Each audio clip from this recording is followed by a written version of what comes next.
আজকের যে ভিডিওর আপডেটটি সেটি হচ্ছে ৩,৯২৯ যে আরটিআই মামলা, সেই মামলাটি পিটিশনাররা জয়ী হলে তাদের আবার নতুন করে ইন্টারভিউ দেওয়া হবে নাকি সেটি উঠছে প্রশ্ন।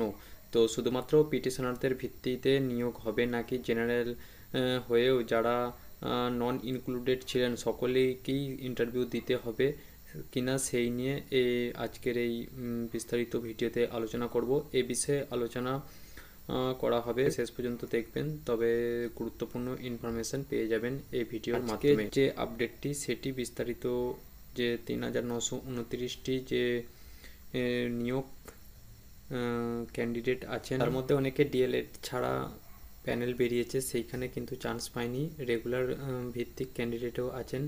তার মধ্যে ৩,৯২৯ মামলা যে নন ইনক্লুডেড হয়েছিলেন তাদের মধ্যে 2,500 জন ক্যান্ডিডেট ছিল, চাকরি পেয়েছে বলে শোনা যাচ্ছে। তো পড়ে থাকছে বিএড এবং ক্যান্ডিডেটরা, তাদের কিন্তু অনেকেই এই যে ৩,৯২৯ মামলা সেটি কিন্তু একটি ভালো দিক উঠে এসেছে।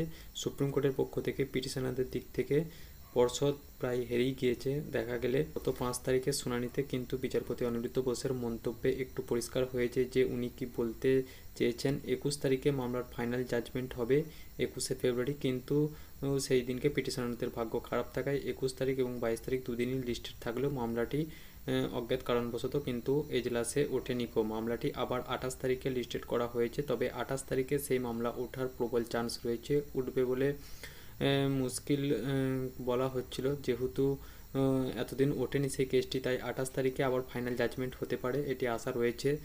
এ বিষয়ে পিটিশনারদের ভিত্তিতে রায় হোক বা জেনারেল ভিত্তিক রায় হোক সেগুলি দেখার রয়েছে সেদিনকে। নতুন করে ইন্টারভিউ হবে কি না এটাই হচ্ছে বড় প্রশ্ন। আজকের অনেকে ইন্টারভিউয়ের নিয়ে এই বিষয়ে জানানো হয়েছে। 16,500 রিক্রুটমেন্টে যে একটি সিট, যে 16,500 রিক্রুটমেন্টে যারা ইন্টারভিউ দিয়েছিলেন তারাই হচ্ছেন এই মামলার যে আরটিআই করেছিলেন তারাই।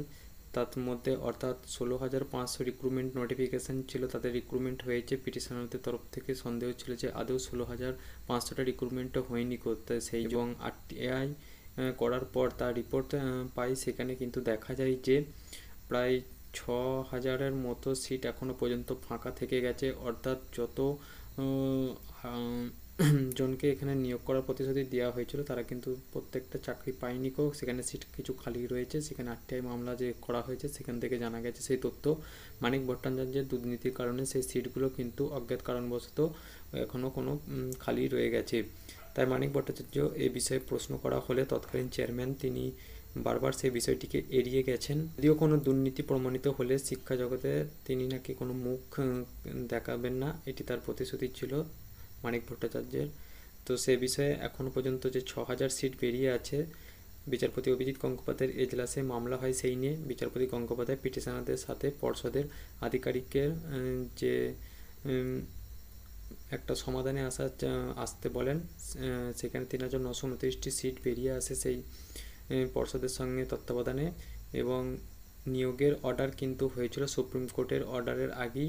তবে সুপ্রিম কোর্টে মামলা ওঠার আগেই সিঙ্গেল